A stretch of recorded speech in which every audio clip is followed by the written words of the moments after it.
The first thing Varn noticed about the human was that he never stayed still.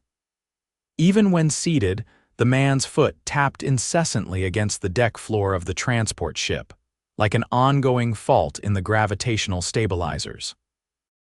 Varn, a first-cycle diplomatic trainee from the planet Ixil, had never seen anything like it. Compared to the composed, deliberate demeanor of his own kind, the human seemed restless. "Is that normal?" Varn asked, his eyes tracking the bouncing motion of the man's leg. The translator chip embedded beneath his fourth cranial ridge rendered his words smoothly to the human.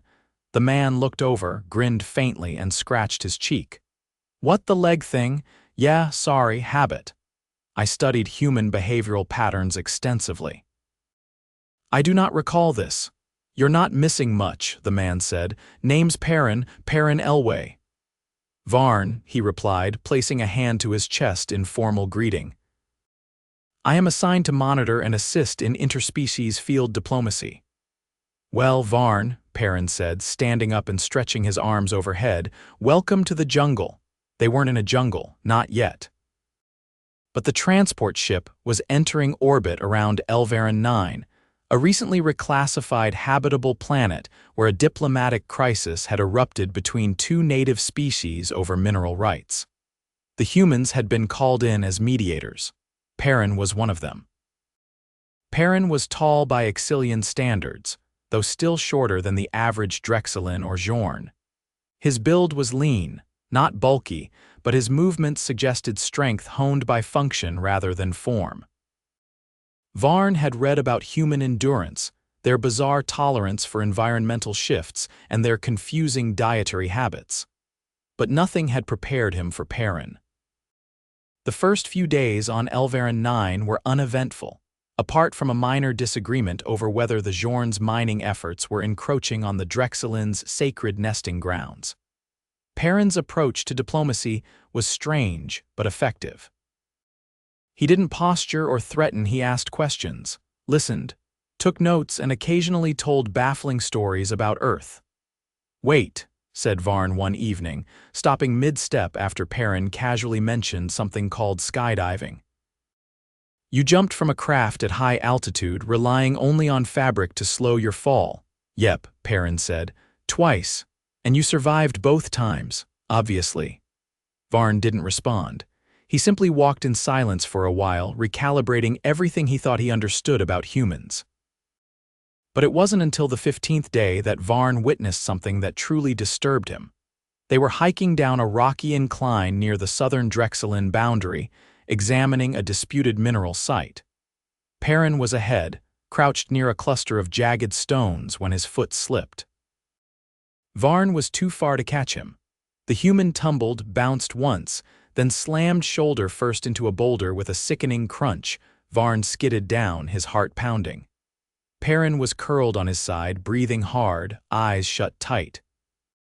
"Medical assistance," Varn said immediately, tapping his communicator. "Field trauma, possible fracture." "No, wait," Perrin hissed. "Just gimme a second." Varn crouched beside him. "You are injured. I heard the sound. That was not the ground." "Yeah, that was me," Perrin muttered. He sat up slowly, cradling his left arm. His face was pale, sweat dotted his forehead. "Do not move. Assistance is en route." "No time," Perrin said through clenched teeth. "We've got a meeting with the Drexelin delegation in 20 minutes. You cannot attend, I can't miss it." This whole thing could fall apart. It was then that Perrin did something that made Varn's internal temperature drop by 3 degrees. He took a deep breath, gripped his injured arm with his right hand, and with a sharp grunt, twisted. There was a horrible popping sound. Perrin screamed once, short and raw, then exhaled through his teeth. Varn stumbled back. "What did you do?" "Reset it," Perrin said, voice trembling. "I've done it before. Wrestling accident when I was 17. You are not a medical specialist." "Nope," Perrin said, grimacing as he dug into his pack for a makeshift sling. "But I know my body, and we've got work to do. You require diagnostics, imaging. A fracture cannot be assumed healed by simple manipulation."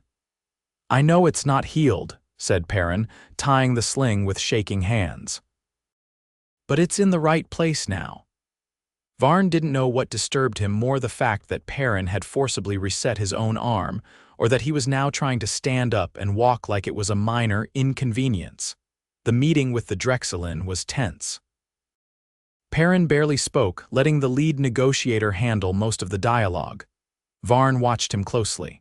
The human's skin had lost color and his left shoulder sagged unnaturally, but he stayed upright, focused. Afterward, Varn approached him again. "You need a scan," he insisted. Perrin nodded. "Yeah, now that it's over, I'm ready." The nearest med unit was 15 kilometers away. They took a crawler. Perrin sat in silence, his jaw tight, fingers digging into the seat's armrest. The scan confirmed a dislocated shoulder and a fractured clavicle. The attending physician ordered immobilization and prescribed painkillers, which Perrin finally accepted without protest. "You should have waited for help," Varn said quietly as the med tech secured the sling. "I didn't have time," Perrin replied. "We're on borrowed goodwill already." If that meeting had gone sideways, we'd be mediating a war. And if your injury had worsened, you might have lost use of the limb permanently. I knew the risk. Varn didn't understand, not fully. The concept of self-sacrifice existed on Ixil, but not like this, not with such casual acceptance. Recovery was slow. Perrin was grounded for 6 weeks. He underwent regular therapy and Varn accompanied him to most sessions. Perrin hated the inactivity. He wasn't good at sitting still, but he followed instructions, did the exercises, and never complained about the pain. One afternoon, during a particularly difficult stretch session, Varn asked, "Does it always hurt this much?" "Only when I move it wrong," Perrin grunted, trying to raise his arm against the resistance band. "Which is often. Then why do you continue?" "Because I want it back to full function," he said. "I'm not done out here." By the 8th week, the medical team cleared him for limited field activity. Varn accompanied him on a follow-up visit to the Drexelin, who had since agreed to a shared mining accord. Perrin's reputation had grown half from his diplomatic results, half from the story of how he reset his own arm in the field. The Jorn called him Stone Fixer. The Drexelin preferred one who bends. Varn asked him once if he minded. "I've been called worse," Perrin said. Later, while cataloging the mission logs, Varn paused over the entry from the day of the fall. He replayed the footage, watching frame by frame the moment Perrin hit the rock. The way he rolled, the way he clutched his arm, he watched it again, then once more. He didn't know why he kept watching. Maybe to understand, maybe to remind himself that humans were not invincible. They hurt. They broke. But what baffled him was how they kept going anyway, and Perrin never treated it like heroism. He didn't boast. He didn't even bring it up unless asked. To him, it was just something that had to be done. "You think too much," Perrin said one evening, noticing Varn staring into the distance. "I am attempting to reconcile what I have seen." "Oh, and what have you seen?" "A being who resets his own arm and considers it routine." Perrin chuckled. "Yeah. That was a rough day." "It was madness." "Maybe," he said. "Or maybe it was just necessary." Varn didn't reply. He just sat beside him in the dusk light of Elvaron 9, wondering how a species so fragile could be so unbelievably stubborn, and somehow it worked. The rain on Elvaron 9 didn't fall straight. It spiraled, pulled sideways in long ribbons by the magnetic interference that danced in the upper atmosphere. Varn stood under a creaking shelter made of Drexelin bonewood, watching the rain arc in slow, unnatural curves. It had been 4 days since Perrin's clearance for light field duty, and already they were back in the thick of something. Perrin wasn't under the shelter. He was 20 meters out, standing on a blackened ridge of iron crust, squinting at a collapsed mineral survey pod. His right arm was braced across his chest in a secondary sling, custom-rigged with Drexelin silk cord and a modified climbing harness. Varn had suggested he wait for the field techs to arrive. Perrin had made a counter-suggestion involving a soup recipe and a dubious comparison to an earth creature called a badger. "You see the way it caved in," Perrin called over the rain, pointing with his chin. "That's not natural erosion." I have limited data on erosion patterns, Varn replied. But I am certain the pod was not designed to fold in half like an accordion. Perrin stepped closer to the edge of the crater. The ground gave a soft crunch under his boots. Varn stepped forward. You should not be exerting. Your shoulder, I'm not using it, Perrin interrupted, shifting his weight. I'm just looking. A spasm jerked across his expression, gone in a blink. He crouched with effort, his left side stiff, and tapped the pod's exposed surface. A dull echo, then another tap, hollow. The pod's interior had been emptied, scavengers, Varn asked, moving closer. Too clean. Look, see the ridge here. Perrin traced a gouge with his gloved finger. That's plasma cut. Someone opened this on purpose. Sabotage or theft? The rain shifted direction again, slanting hard from the east. Varn blinked away droplets. Perrin didn't move. He was staring at the far side of the crater where a narrow trail of scorched moss led into the rocks. I know that pattern, he muttered. Portable skimmer. Probably Xorn made, but this isn't their territory. Varn turned toward the trail. If the Xorn are operating in Drexelin zones, the treaty is compromised, which is why we're not going to tell anyone, not yet. That is. Not protocol. If we report this without proof, both sides will accuse each other and the whole thing goes up like dry kindling. You are suggesting we investigate alone. Not alone. You're with me. I have no combat training. Well, I've got one arm and a mild painkiller buzz. That makes us even. Varn blinked slowly. This is not an encouraging arrangement. Perrin pushed himself upright with a grunt, wincing. Then let's hope we don't need to fight anyone. They followed the trail into the rocks, ducking low where the overhead ledges narrowed. The magnetic rain was thinner here, but the air felt charged, like a storm waiting to speak. Perrin moved carefully, favoring his right side. His boots found steady purchase even when the moss gave way to slick stone. After 20 minutes of climbing, they found a narrow ledge overlooking a half-hidden crevasse. Below, tucked into the shadows, was a small Xorn scout pod. Its engine was still warm, evident from the faint shimmer of heat distortion rising off the hull. Looks like someone's been busy, Perrin whispered. No markings, no transponder. That violates every interspecies entry code. Which means they didn't want to be found. Varn crouched beside him. What is our next step? We knock. You are not serious. Perrin stood and started down the path toward the pod. Inside the narrow crevasse, the air was warmer. The scout pod's external sensors clicked faintly as they approached. Varn's translator hummed to life on standby, preparing for unexpected dialects. Perrin stopped 3 meters from the hatch and raised his left hand. Hello in there. Anyone home? Silence. Then a faint hiss. The pod's hatch split open and retracted. A Xorn stepped out tall, lean, with the iridescent plumage of a coastal cast. It blinked twice, its dual-pupilled eyes narrowing. You are human. Still working on that, yeah, Perrin replied.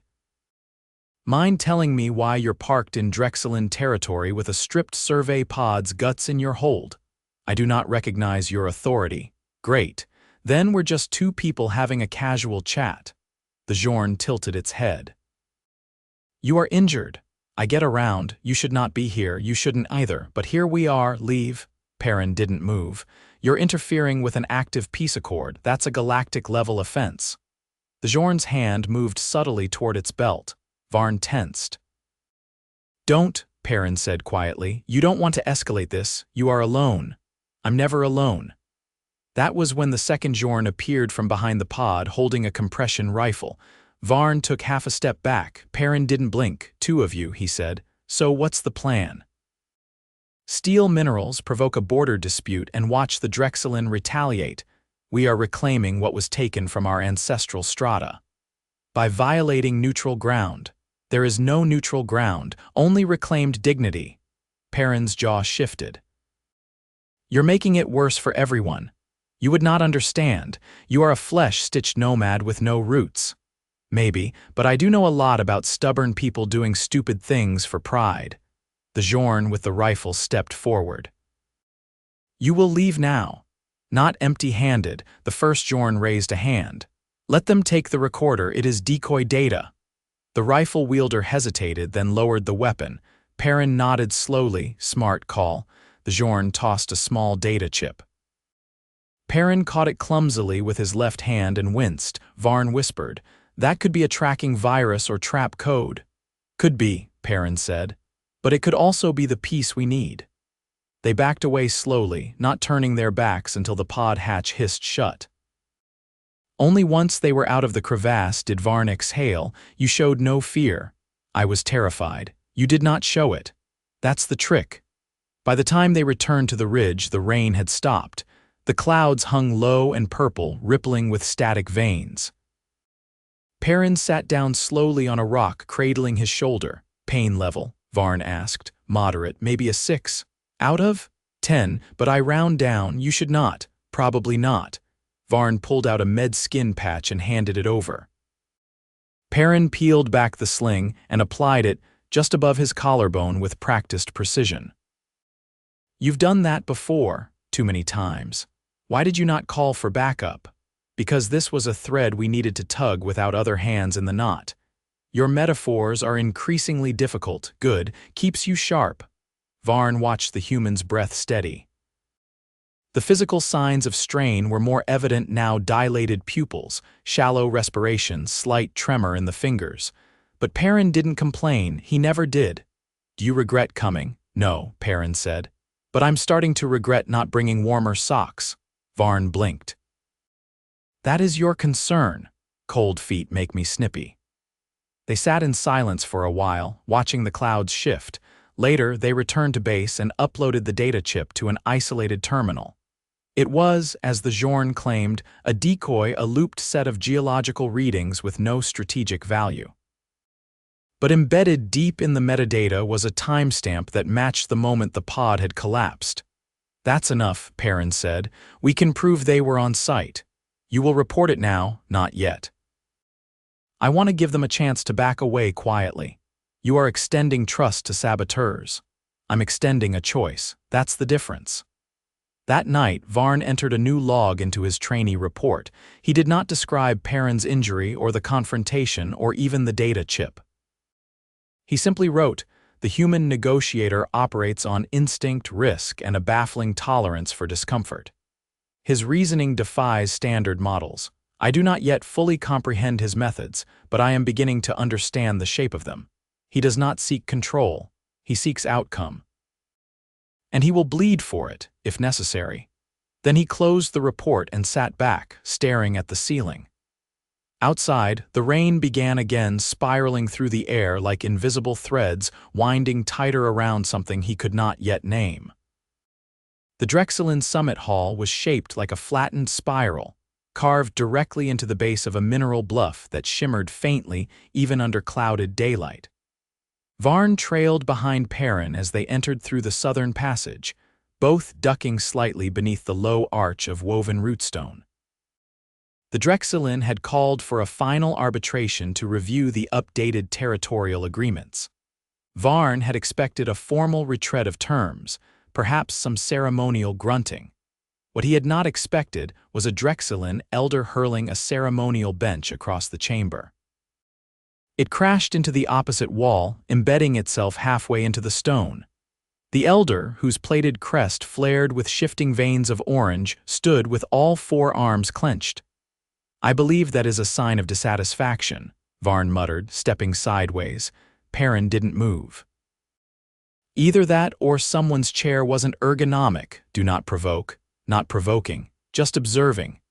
The Drexelin elder Codhor turned sharply toward them. "You said the Bjorn would not cross again." "They haven't," Perrin said. "Not officially. Unofficial incursions are still violations. Which is why we mediated the withdrawal. They're gone. The pod's been recovered, no casualties, no stolen materials." Codhor's thoracic plates rippled. "And yet you bring a device." Perrin looked down at the sealed case in his hand. It's a geological scanner. You asked us to validate the mineral density before you begin excavation." Codhor advanced. "I see no excavation crew, only wounded flesh and a box." Varn stepped forward. We are not here to deceive. We are here because the treaty requires a final inspection. The scanner is non-invasive. A long silence followed. Then Kador angled his head slightly, a Drexelin gesture of wary tolerance. Proceed. But if your device disturbs the nesting sediment, I will consider this act of sabotage. No disturbance, Perrin said calmly. Just a reading. He knelt slowly, favoring his shoulder, and set the scanner on the ground. Varn watched him tap the interface with his left hand, movements practiced but stiff. The scanner emitted a soft hum. "Are you certain you should be operating that with one arm?" Varn murmured. "You think I'm lifting weights." "It's a touchpad. I am concerned about stress on the joint. I'm not using it, I'm bracing it. There's a difference. Your posture suggests otherwise. Your face suggests you haven't slept in a week." "I do not sleep, I enter metabolic drift." "Same thing." "Only with more syllables." The scanner chirped. Perrin straightened and studied the readout, veins intact, densities stable, no shift since the last seismic log, Kador loomed. "We will confirm this ourselves. You're welcome to, but I'd suggest waiting until after the storm front passes." "Shallow drills could trigger slippage. You presume to instruct us on our own soil. No, just offering advice, you can ignore it." The elder made a low clicking noise and turned away. They left the hall 2 hours later. The wind had picked up outside, stirring grit into miniature spirals along the path. Varn kept his pace even, but his internal balance was off. "You baited him," he said, "not on purpose. You implied incompetence." "I implied risk." "Different thing. You also called him dramatic. I called him expressive." Varn stopped. "Do you enjoy antagonizing high-ranking officials?" "Not particularly." "Then why do you do it?" "Because pretending everything's fine when it's not doesn't help anyone." They arrived at the temporary outpost just as the first streaks of static lightning flickered over the southern ridge. Inside, the power flickered once before stabilizing. Perrin dropped into a chair with a slow exhale. Varn hesitated. Then, "You should let me check the shoulder." Perrin looked up. "You a medic now? I have observed your therapy sessions. I have memorized the diagnostic protocols. I can assess mobility and inflammation." Perrin raised an eyebrow, then shrugged carefully. "Have at it." Varn retrieved the portable med unit and activated the scanner. "Remove the sling." Perrin unclipped the cord harness and let it slide off. The shoulder was swollen, darkened slightly around the collar. Varn ran the scanner across it, watching the readout. Joint alignment is holding. Minor inflammation. Muscle fiber strain at the anterior deltoid. Sounds about right. You should be resting. I sat for 2 hours during that summit. That does not qualify as rest. It does when you're listening to a Drexelin list every mineral they've ever named. Varn applied a cooling gel and resecured the sling. "You are healing slower than projected. Body's tired. Been pushing it." "Then stop pushing." "Can't, not yet." Why? Perrin didn't answer. He just adjusted the sling and stood. The next morning, a Jorn envoy arrived unannounced. She was younger than most Varn had seen, her crest feathers tinted with deep violet, indicating scientific caste. She introduced herself as Halix. "I come under protest," she said, "but not under deception." "Interesting opener," Perrin replied. "What's the protest?" "That the Drexelin accuse us of interfering with their soil while refusing to acknowledge what they did to ours." "You're not here to rehash grievances, are you?" "I am here to request a shared survey." Varn tilted his head. "That is not within previous terms. I am aware. But if the human's device can scan without disruption, I am willing to allow it on our side as well." "That's a big shift in position." "I prefer data to suspicion." Perrin didn't smile, but something in his eyes relaxed slightly. "All right. Let's talk protocols." They spent most of the day drafting a new clause, one that allowed unilateral surveys by non-native devices under dual supervision. Varn observed the negotiation closely. Halix was sharp, direct, but not hostile. Her questions were precise. She asked Perrin about the scanner's calibration, then about his injury. "You function with one arm, for now." That is inefficient. Tell that to my coffee mug, Hallex blinked. You imbibe stimulants with heat, only way they work. She leaned slightly forward.